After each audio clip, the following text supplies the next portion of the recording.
नमस्कार। वसंत भाग 3 कक्षा 8 के लिए हिंदी पाठ्य पुस्तक के पाठ 2 लाख की चूड़ियाँ का आज हम अध्ययन करने जा रहे हैं। सभी बच्चे बड़े ध्यान से पाठ का अध्ययन करेंगे, उसको सुनने का समझने का प्रयास करेंगे। तो पाठ प्रारंभ करते हैं। लाख की चूड़ियाँ। सारे गांव में बदलू मुझे सबसे अच्छा आदमी लगता था, क्योंकि वह मुझे सुंदर सुंदर लाख की गोलियां बना कर देता था। मुझे अपने मामा के गांव जाने का सबसे बड़ा चाव यही था कि जब मैं वहां से लौटता था तो मेरे पास ढेर सारी गोलियां होती, रंग बिरंगी गोलियां जो किसी भी बच्चे के मन का मन मोह ले। वैसे तो मेरे मामा के गांव का होने के कारण मुझे बदलू को बदलू मामा कहना चाहिए था, परंतु मैं उसे बदलू मामा ना कहकर बदलू काका कहा करता था, जैसा कि गांव के सभी बच्चे उसे कहा करते थे। बदलू का मकान कुछ ऊंचे पर बना था। मकान के सामने बड़ा सा सहन था, जिसमें एक पुराना नीम का वृक्ष लगा था। उसी के नीचे बैठकर बदलू अपना काम किया करता था। बगल में भट्ठी दहकती रहती थी, जिसमें वह लाख पिघलाया करता था। सामने एक लकड़ी की चौखट पर पड़ी रहती, जिस पर लाख के मुलायम होने पर वह उसे सलाख के समान पतला करके चूड़ी का आकार देता। पास में चार छः विभिन्न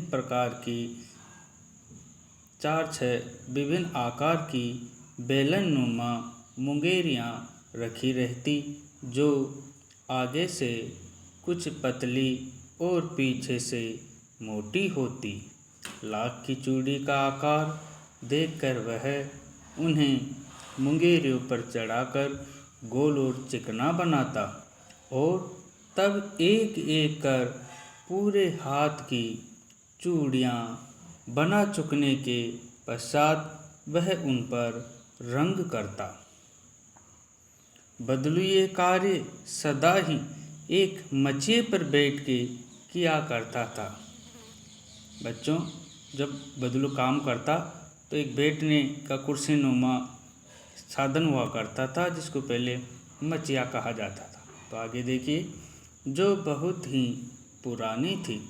बगल में ही उसका हुक्का रहता था। ये धूम्रपान करने का एक साधन होता, हुक्का, जिसे वह बीच बीच में पीता रहता। गांव में मेरा दोपहर का समय अधिकतर बदलू के पास बीतता। वह मुझे लल्ला कहा करता और मेरे पहुँचते ही मेरे लिए तुरंत एक मचिया मंगा देता। मैं घंटों बैठे बैठे उसे इस प्रकार चूड़ियाँ बनाते देखता रहता। लगभग रोज ही वह 4-6 जोड़े चूड़ियाँ बनाता। पूरा जोड़ा बना लेने पर वह उसे बेलन पर चढ़ाकर कुछ क्षण चुपचाप देखता रहता, मानो वह बेलन न होकर किसी नववधू की कलाई हो।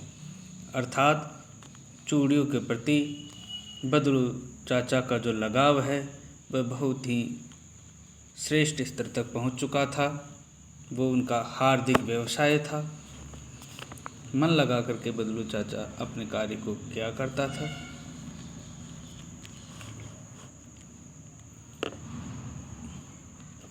बदलू मणिहार था। मणिहार वह होता है बच्चों, जो चूड़ियाँ बनाने का कार्य करता है। उस व्यक्ति को मणिहार कहा जाता है। चूड़ियाँ बनाना उसका पैतृक पेशा था। पैतृक होता है जन्मजात, जो पीढ़ियों से चला आ रहा है, पैसा, धंधा या कार्य। और वास्तव में वह बहुत ही सुंदर चूड़ियाँ बनाता था। उसकी बनाई हुई चूड़ियों की खपत भी बहुत थी। उस गांव में तो सभी स्त्रियां उसकी बनाई हुई चूड़ियाँ पहनती ही थी। आस-पास के गाँव के लोग भी उससे चूड़ियाँ ले जाते थे, परंतु वह कभी भी चूड़ियों को पैसों से बेचता न था। उसका अभी तक वस्तु विनिमय का तरीका था। वस्तु विनिमय। बच्चों, कभी आपने सुना है वस्तु विनिमय किसे कहते हैं? वस्तु विनिमय एक आर्थिक पद्धति हुआ करती थी जिसमें वस्तु के बदले पैसे नहीं लिए जाते थे, दूसरी वस्तु ली जाती थी। जैसे बदलू किसी को चूड़ियाँ बेचता तो उसके बदले गेहूँ ले सकता था, कपड़ा लेता था, अन्य बर्तन ले सकता था, और भी उसको जीवन की जो वस्तुएं चाहिए थी तो वस्तु ही लेता था, पैसे नहीं लेता था। ऐसी पद्धति को वस्तु विनिमय पद्धति कहा जाता है। प्राचीन काल में ऐसी पद्धतियाँ बहुत ही प्रचलित रही है, हालांकि आधुनिक काल में ऐसी पद्धति बहुत ही कम देखी जाती है।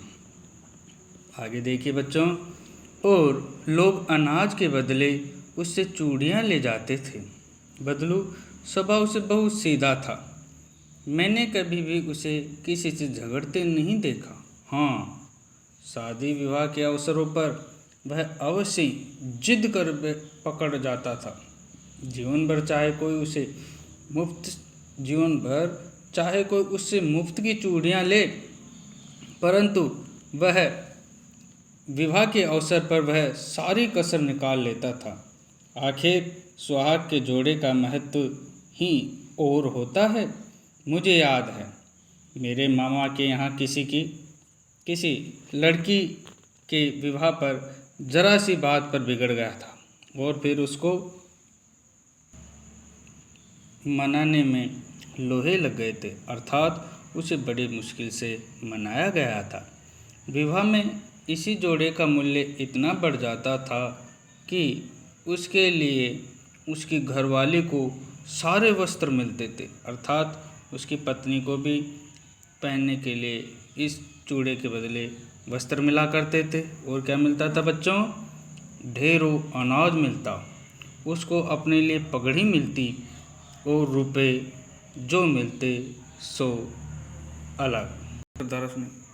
यदि संसार में बदलू को किसी बात से चिढ़ थी तो वह कांच की चूड़ियों से। यदि किसी भी स्त्री के हाथों में उसे कांच की चूड़ियाँ दिख जाती तो वह अंदर ही अंदर कुढ़ उठता, और कभी कभी तो 2-4 बातें भी सुना देता। मुझसे तो वह घंटों बातें किया करता। कभी मेरी पढ़ाई के बारे में पूछता, कभी मेरे घर के बारे में, और कभी यूँ ही शहर के जीवन के बारे में। मैं उससे कहता कि शहर में सब कांच की चूड़ियाँ पहनते हैं, तो वह उत्तर देता, शहर की बात और है लला, वहाँ तो सब कुछ होता है। वहाँ तो औरतें अपने मर्द का हाथ पकड़कर सड़कों पर घूमती भी है, और फिर उनकी कलाइयाँ नाजुक होती है न। लाख की चूड़ियाँ पहने तो मोच न आ जाए। कभी कभी बदलू मेरी अच्छी खासी खातिर भी करता। जिन दिनों उसकी गाय के दूध होता वह सदा मेरे लिए मलाई बचा कर रखता, और आम की फसल में तो मैं रोज ही उसके यहाँ से 2-4 आम खा आता। परंतु इन सब बातों के अतिरिक्त जिस कारण वह मुझे अच्छा लगता वह यह था कि लगभग रोज ही वह मेरे लिए 1-2 गोलियां बना देता। मैं बहुधा हर गर्मी की छुट्टी में अपने मामा के यहाँ चला जाता, और 1 महीने वहाँ रहकर स्कूल खुलने के समय तक वापस आ जाता। परंतु 2-3 बार ही मैं अपने मामा के यहाँ गया होऊंगा, तभी मेरे पिता की एक दूर के शहर में बदली हो गई, और एक लंबी अवधि तक मैं अपने मामा के गांव न जा सका। तब लगभग 8-10 वर्षों के बाद जब मैं वहाँ गया तो इतना बड़ा हो चुका था कि लाख की गोलियों में मेरी रुचि नहीं रह गई थी। अतः गांव में होते हुए भी कई दिनों तक मुझे बदलू का ध्यान न आया।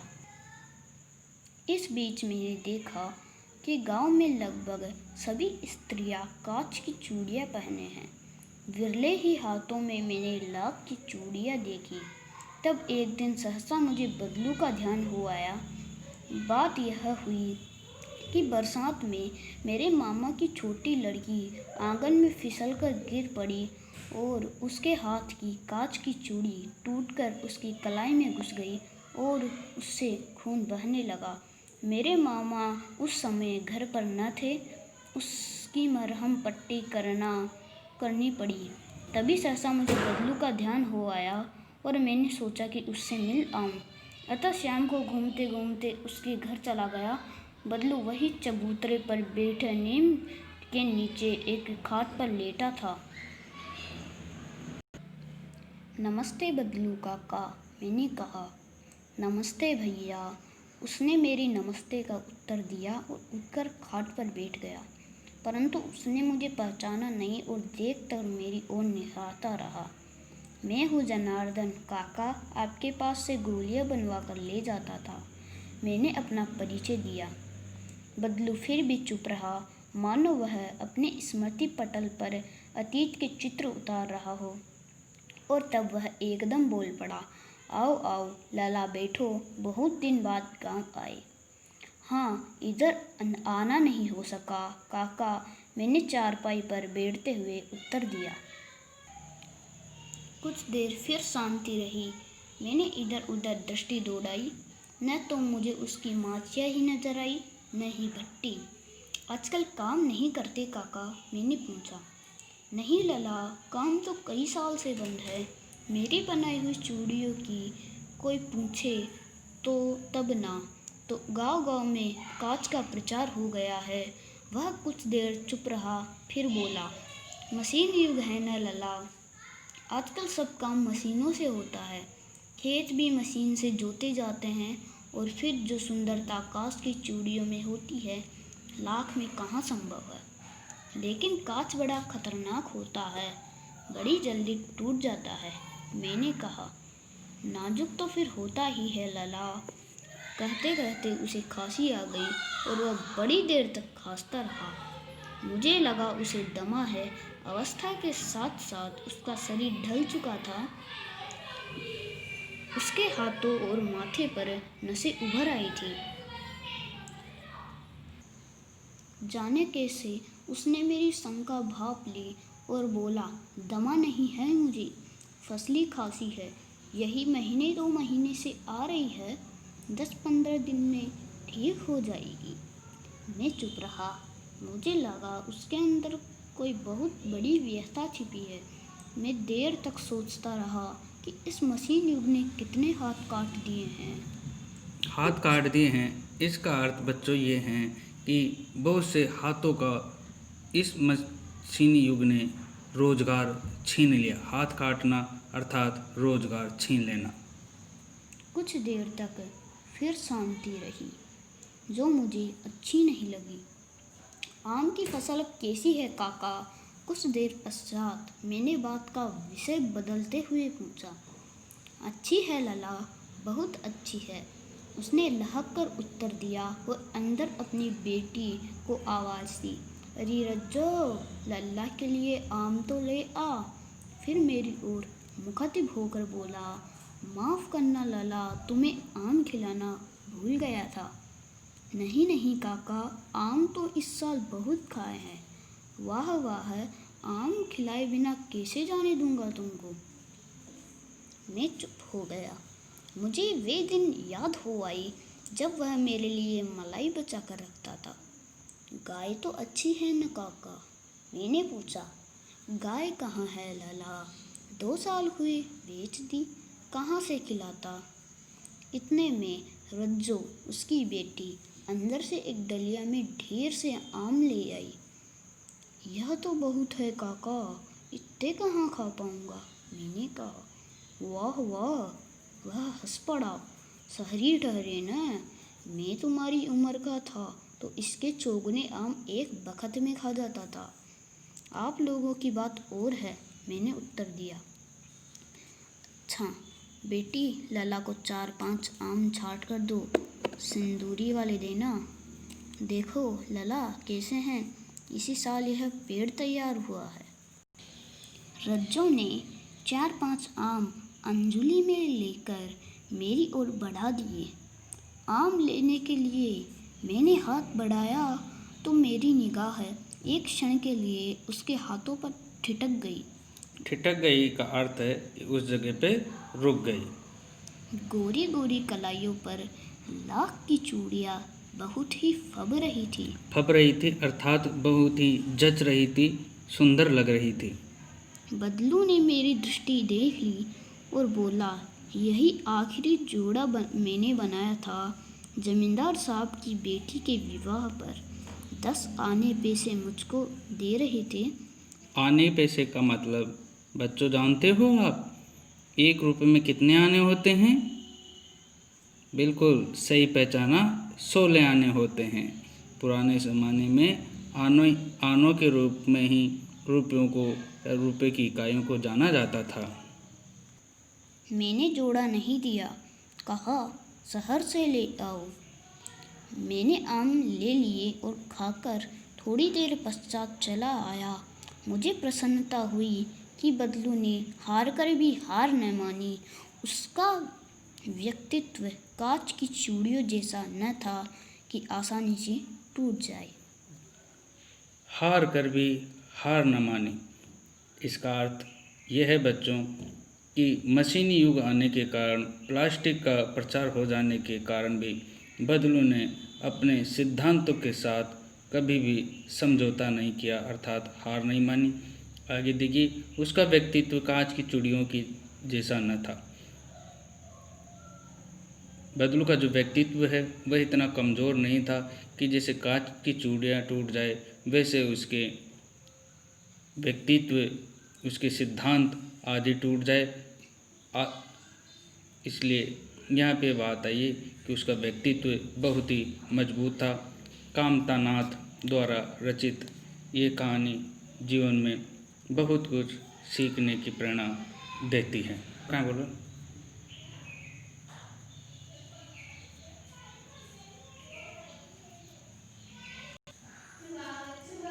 ये पाठ समाप्त हुआ। इस पाठ के प्रश्नोत्तरों के लिए हम अगले वीडियो में मिलते हैं।